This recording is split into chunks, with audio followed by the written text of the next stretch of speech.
Now we're going to deal with the cases of nonlinear difference equations.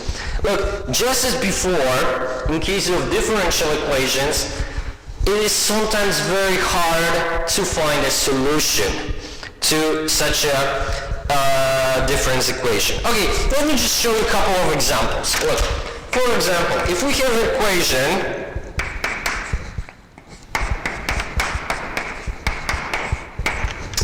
look, clearly this is not a linear equation because yt is taken to the power of 3. Well, finding the solution to this equation could be very, very troublesome. But we can go even further. Look, what if the equation is, for example,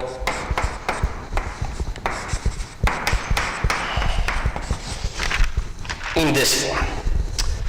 Well, the general thing, again, the equation becomes so complicated that it is really, really hard to find the solution. But remember, we encountered a very similar situation when we were dealing with differential equations. What we were doing then, we were using phase diagrams. And this is what we will do. Look, generally, we can always use a phase diagram when yt plus 1 can be expressed as a function of yt alone. So remember, we cannot have t inside. So look, in case of these two equations, this criterion is met because look, right away I can rewrite this as yt plus 1 equals to negative yt to the power of 3 plus 5. No t component inside, no problem. And the same here, yt plus 1 equals to negative sine yt plus ln yt plus 3. In cases of all these equations, we can deal with cases of all these equations with the use of the phase diagram. Look, but this phase diagram will be very, very different.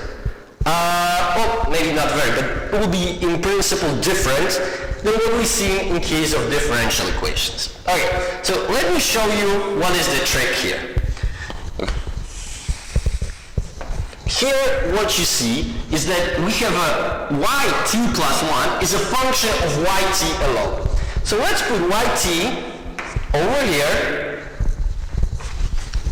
and yt plus 1 over here. One component that we need to have here, why I will explain in a second, is also 45 degrees line. You know very well from Keynesian model. And it serves here a very similar purpose. Okay, look, let's just say that we have some function, in this case, yt plus 1, so as a function of yt, and let's just say that this function looks like this. Okay. Look, this function translates yt into yt plus 1. So let's see what is happening over here. If at the beginning, let's just say y0, we had y0, then we see that from the function that if we started at y0, in the next period, value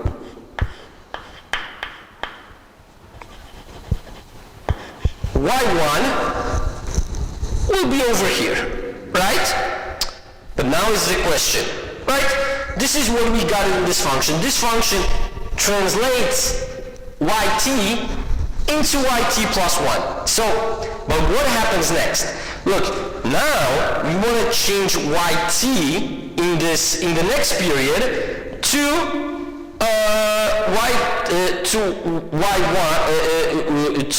we want to change, put this value over here, right? So we want to go from yt plus 1 to yt. How can we do it? Look, this is why we need 45 degrees line. 45 degrees line is showing us combination of all the points where the two values are identical. So all we had to do is to just move to 45 degrees line. And we get y1. And look, now that we have y1 from the function, we can find y2. And when we can find y2, we can find y2 over here using 45 degrees line. And again, and look, what we see over here is that we were moving like this.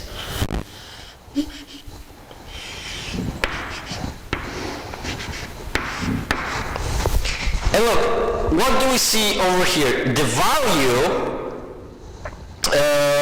of the function, the values here are getting closer and closer to this point. But look, this point is a very specific point on this function. This is one point where yt plus 1 and yt are equal to one another. So they are constant. And if they are constant, then this must be, of course, intertemporal equilibrium. And look, basically, this is how the phase diagram works. Here, we are able, thanks to 45 degrees line, we are able to translate yt plus 1 back into yt, and the function is showing us how to translate yt into yt plus 1. And look, what do we see over here? We see that the value of the function is getting bigger, bigger and bigger, but each increase is smaller and smaller and smaller. So what type of time path we've got here? Well, this time path is non-oscillatory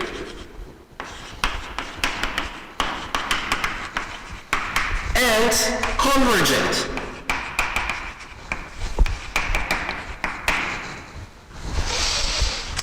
Why can you be and look, what is the general condition for having time path like this? Look, the general condition is that if we have f prime of yt that is somewhere between 0 and 1, so positively sloped but flat, we will have a time path that is convergent to the intertemporal equilibrium and non-oscillatory, because look, here the values are just increasing but at a decreasing rate, and they slow down finally to 0 in terms of change in equilibrium. Okay, but let's now consider different shapes of the time paths. Okay, so now let's just say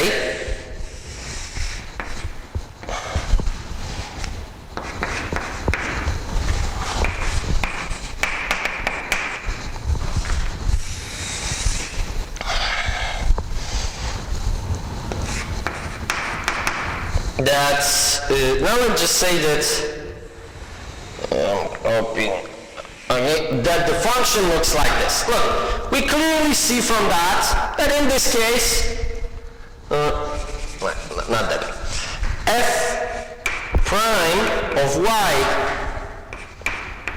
yt is bigger than 1. So the slope of this function is bigger than 1. Let's see what happens over here. Look, let's just say that we are starting at some point y0 over here, very close to intertemporal equilibrium, but not inside it. But not on this point. Let's move even closer to get the proper length of the. Okay, and look, what is happening? We see over here that the value of the function for y0, when yt is y0, then yt plus 1, so y1 is over here. But if y1, so now then we have y1 for yt plus 1, so we can, from 45 degrees line,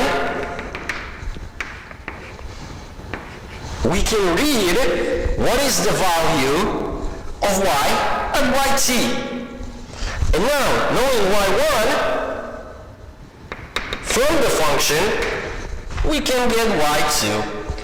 Okay, and look, again, we've got that now we've moved from here to here to here. Now, translating y2 over here, we get y3. And look, in this case, we see that we are moving further and further and further away from the intertemporal equilibrium. So in this case, we still don't have, remember what is important, look, the values are constantly getting smaller and smaller and smaller and smaller and smaller, which means we do not have oscillations. So the time path here is still non-oscillatory,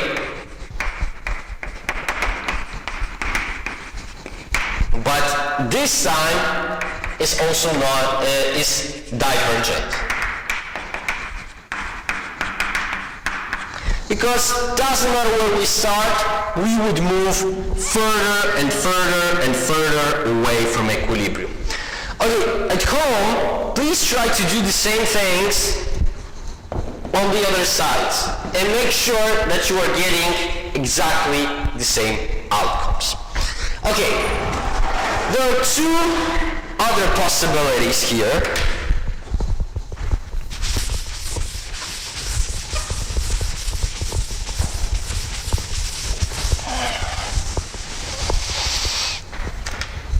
And those two other possibilities, okay, so let's do them one by one.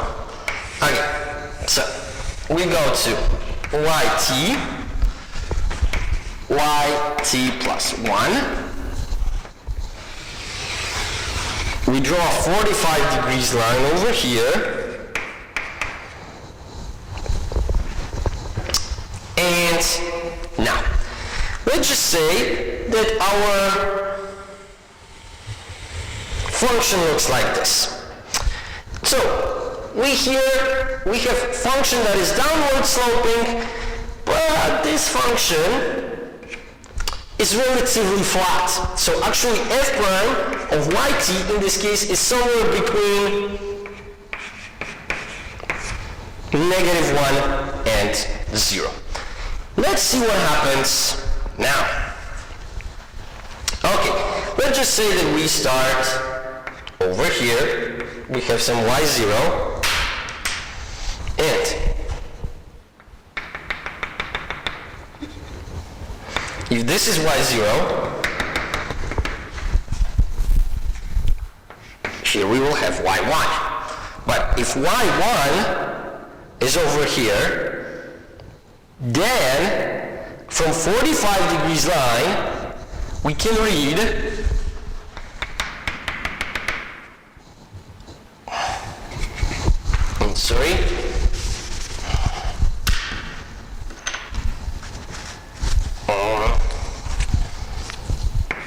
then from 45 degrees line,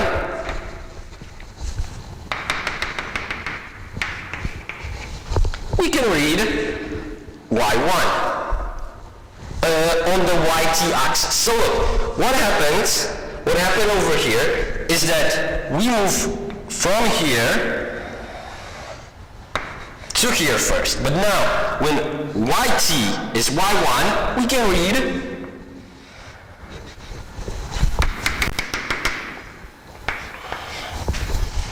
Y2 from here.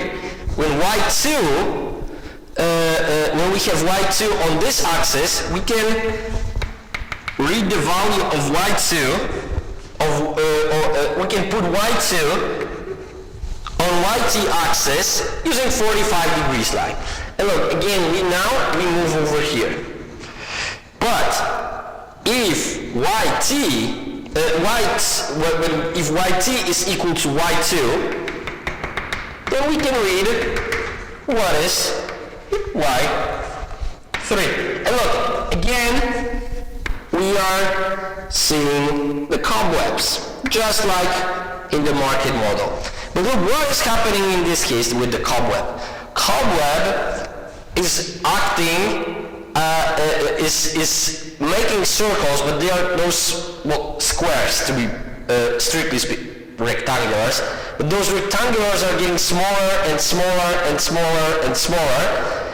So we see that we are having a movement towards equilibrium. So the time path we've got here is non-oscillatory, it is oscillatory, but convergent.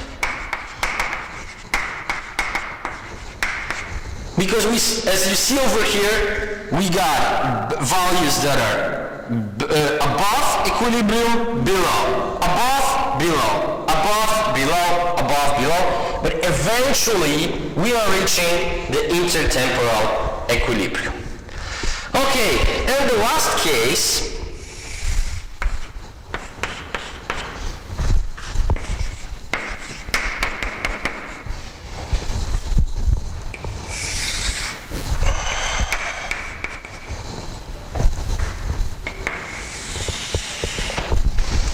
in this case, we have function f, which has derivative that is clearly below -1, because this is it's negatively sloped and very, very steep. Okay, so again, let's just see what happens over here. Look, we've got, if we start very close to intertemporal equilibrium at y0, we can read y1 over here. When we are at y1 on yt plus 1 axis, from 45 degrees line, we can make it into yt. But now, from the function, we can get y2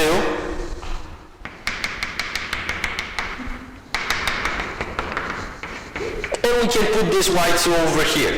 Okay, so let's look. We went from here to here, from here to here, and from here to here. And now, from the function, we can translate y2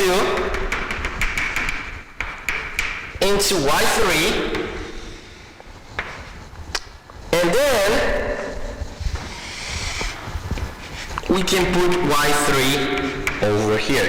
And as you can see, again, we would have a cobweb. But this time, the path is non-convergent. It's divergent. We are moving further and further away from the intertemporal equilibrium in the middle. Okay, so as you see in the last case, we have oscillatory time path that is divergent. Okay, in the next video we are going to see the application of the phase diagrams to one of the economic problems we already discussed, so to a market model with cobwebs. Thank you for your attention.